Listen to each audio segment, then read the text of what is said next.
Cheers, Jen. Cheers! Yay, Wednesday. Hey, everybody. This is Jen. You've been on before, Jen. I have been on before. So you remember her. Her hair was different last time. So we got to talk about your hair because everybody talked about that a lot last time. So what is up with the hair? Well, I've decided at the grand old age of 41 that I need cooler hair. So there you go. I don't think it gets much cooler than that. I know. I'm a mermaid. Like, I'm literally the shirt I'm wearing, so it's totally fine. Also going to be my Halloween costume. Nice. Maybe I'll go as a merman. That's a thing, right? Merman? But they don't have crazy hair, do they? I definitely need you to wear the seashell top, though. I'm thinking more like Ariel's dad, from Little Mermaid. Yeah, Triton. King Triton. Or a white wig. Oh, yeah. Yes. With curls. Oh, I think I could pull that off. Though I'm not as chiseled as he is. That dude is ripped. No, we'll just get you like a shirt that has abs on yeah. it. Yeah. They totally have those. You don't have to be shirtless either. You don't have Oh your my shirt, gosh. ab shirt. Like, I went to Target and they have like a whole Halloween section right now, right? With the kids and costumes and all that kind of stuff. And of course they have all these adult costumes too. And I'm like, man, my kids are so spoiled. Like, I wore the same like plastic printed like Garfield costume I think 7 years in a row. Oh my gosh. When I was a kid. Partly because I love Garfield and partly because we had no money. So like, but it was like a trash bag with a Garfield print on it. And I was like, yay, I'm Garfield. You know? My mom made our costumes. So we had Nice. different costumes every year, but that's only because she could sew. I cannot sew. Oh, wow. My Yeah. kids get new costumes every year. My mom did that. I was Barney one year. Felt Barney. Oh, that's epic. It's fantastic. That's so telling of the time as well. Right? Like, yeah. Barney's still on though. Yeah. They're still rocking Barney. My kids bring it up and I'm like, no, we don't do that here. Not in our family. I think There's other things. There's other kids shows. Yeah, Daniel Tiger, we'll do that. Sure. Phineas and Ferb. Yeah, they haven't really gotten into that. They're a little young. Yeah. That's my favorite. Yeah. I watch that even when the kids aren't. That's when you know a kid's show is good. Is when you're willing to watch it as a grown-up. Yeah. We have pens here, by the way, too. We're just like totally going into this. We had like one talking point, which was like, let's talk about Shimmering inks. But, you know, the three of us, we all know each other pretty well, so we're just kind of having a good time. Talk about whatever. Yeah. Or whatever, forever. I feel obligated to talk about pens at some point. Okay. Let's do it. Let's do it. Pens, Shall pens, we? pens. 3 minutes in, we'll talk about pens. Skip to 2:45. Okay. There you go. So you have a bunch of pens here. I do. So these are all my pens. I don't know if they're on camera. These are all the pens I use to sign thank you cards. And I typically sign like 5 or 10, and then I'll switch to the next pen. And I pretty much, as you all know, if you saw my previous right now, this is like 1/8 of my collection. But you did show most of it last time. Yeah, right? These are most of my stubs and broads. And that's why I use them for cards, because with the thank you cards, the paper's so absorbent that it's hard to see shimmer inks unless you have a stub or a broad. It's not impossible, but it's harder. Yeah. So and that's one thing that's a good point to bring up. Anything about shimmer inks is the paper makes a huge difference. True story. Huge difference. Like, there's nothing more frustrating than when people are like posting on Instagram with like Tomoe River and it's like a sheen bonanza. Yeah. And then somebody uses it on like their, you know, whatever newsprint, and it sucks up all the shimmer. Yeah.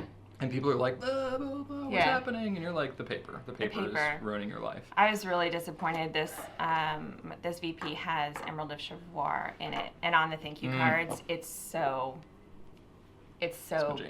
boring because it's just pretty nothing flat. comes through. Yeah, it's very flat on non-fountain pen friendly paper, but I love it on like my notepad that I take notes with. So yeah, that does make a huge difference.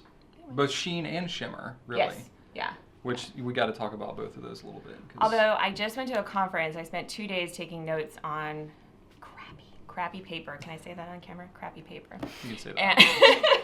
And family friendly enough. The nicest thing about it was that even though I was mainly using my Arrow and my Twisby, both of which have broad nibs, because the paper was so absorbent, it dried. Like, I didn't have any smearing problems. So I had pages and pages of notes, and it was all readable. So that was nice too. So there is some benefit if you're taking notes to not having great paper, if you're worried about smearing. Yeah, that's a really good point, especially with like the more heavy like sheening and shimmering inks, the more likely they are to smear. because they're usually more saturated with dye and they have other things going on, other components to them. But that is really interesting. Cool. So let's talk about some of your favorite inks, because you're kind of known for like using a lot of shimmer inks around the office here. Yeah, there's a shirt I want because I don't have enough different shirts already. This is glitter is my favorite color. Which is not awesome. 100% true. I don't like chunky glitter. I like little glitter. You are kind of specific about your glitter preferences. Like when we got in the Banu, you were like, that looks like a 6-year-old just threw a bunch of glitter into like a thing. kindergarten Yeah, project. yeah. They're so you beautiful got your opinions colors, about glitter. Yeah. Chunky glitter is not okay. Sorry.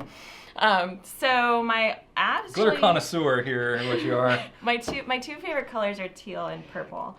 And so all of my pens are inked up with teal or purple, with the exception of this one. This one's inked up with Diamine Golden Oasis. And it's a really beautiful green, not teal, like green with gold shimmer. Here, I'll put it out here. It's one of the few exceptions I make that's not teal or purple. I'm writing with it. So now, do you like set out to just be like, I'm only going to use teal or purple, or do you just like, do you naturally just kind of gravitate to it? I kind of gravitate to them. I've tried almost every shimmer ink. I've had reds, I've had browns. Okay. I've used the golden sands. I've used the cocoa. Isn't there a diamine cocoa? There's a brown diamine. It's really pretty. Me on it. There's so many. I know there are so many now. But I just tend. I don't need my ink to match my pens, but I tend to like, if I grab a blue pen, I kind of want the ink to be blue, so I'm not surprised. So since most of my pens are blue and purple. And you like to ink up a lot of them at one time. Like, how do you remember what's in which one? Do you write it down? See, you're more organized than I am. I have a cheat sheet. So when I grab my thank you cards, I also grab my cheat sheet card that tells me what is in what pen. That's really smart. Also, if you notice, there's only one crossed out on here with a new ink. That's because I just keep re-inking it, so I don't have to clean them. That's a life hack right there, right? If you don't change the color, and the flow is working fine, I don't see the need to clean them out. You don't have to clean it as often. It will. That's the key, is the flow thing, especially with shimmering. Yeah, eventually it'll clog, and you'll have to take a toothbrush to the housing, feed, nib, bottom parts of the pen. I've only worked here 2.5 years. All of such things. Leave me alone. All of such things. Now, how often do you find you have to clean your pen? Because you're using shimmer inks like in all of them regularly. Yes, and I know that's a concern people have. I probably shouldn't share this, but I clean my pens like once every 3 or 4 months. And I like the phrase life hack, but really it's lazy. So instead of actively cleaning my pens, I'll fill up like 20 cups with warm water, and then I'll squirt some of the Goulet pen cleaner in each one, and then I'll just dump. Like if it's not empty, I'll make sure the converters are empty. But then I just put all the parts in individual cups and let it sit overnight, and then the next day. Mainly, there's very little left to clean. And the water looks cool because all the shimmer floats to the top and it's like shimmering water. Sometimes I have to soak them twice if it's been that long. Yeah, I can see that.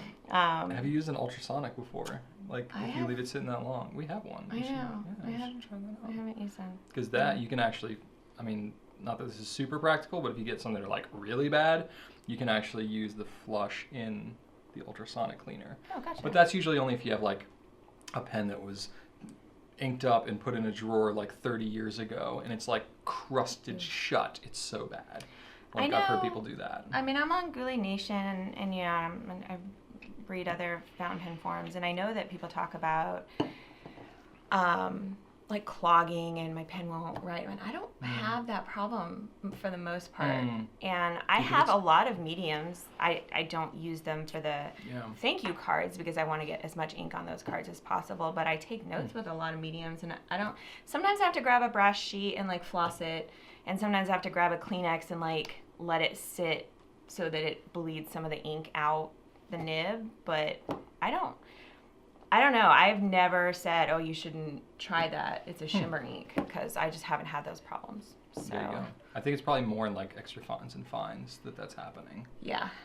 But there you go. Anyway, so my all-time favorite right now, can always change, is in this pen. It is Diamine Arctic Blue. It is not as flashy as like some of the other ones that are brighter, but it's got a lot of depth. It's a teal with a lot of depth, so it's dark, and it's got silver shimmer, and it's a really pretty teal, and I really like it. So just give it a shot, yeah, however you can. I don't know if you can see it, but if you like teals or blues, and you haven't tried Diamine Arctic Blue, it is my mission in life to have everybody who likes shimmer inks try that ink. I'm gonna get this. It's so there we go. It's so pretty. Nice. Like, I really thought Blue Lightning was my favorite until I put that in a pen, and I was like, oh, look at this. Nice. So I think my favorite to date still is Emerald of Chivor. I like a lot of the other newer ones that have come out, but that one still, I just go back to it. Yeah, that's in my Rodden. It's a good one.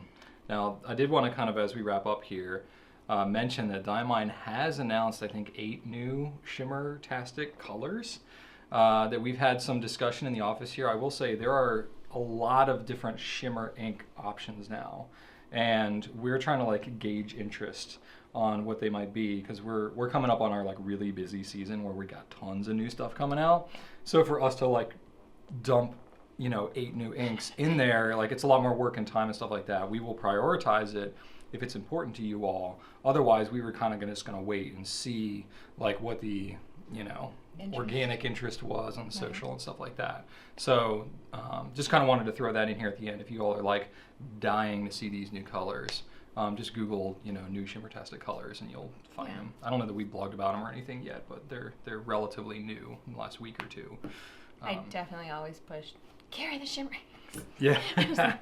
But like they've definitely yes, they've definitely cooled off a little bit. You know what I mean? Yeah, It's not like every new shimmer that comes out now is, people are going crazy over it, because there's so many options now. Yeah. And I'll leave with this one class, and one last question. Do you think that shimmer inks are a fad, or do you think they're like here to stay? I think that the range is something of a fad. I think probably the less popular colors are going to die off, and you're not going to have 50 shades. You're not going to have 30 shades of teal, or, I was like, where are you going with this? Right? I do think they're going to stay, but I think it's going to kind of narrow down. To like the best of the best. Of the best. Which, my last thing, I'm going to squeeze this in here, is we're so the beyond best like purple. the wrap it up sign. I know, the best purple that I have found. I've got 3 purples. I've got the J. Urban Amethyst, the Visconti, or the Diatramentus Brilliant Violet Copper. Okay. But this is the best one. This is the Colorverse Hayabusa Glistening, and it is the little bottle.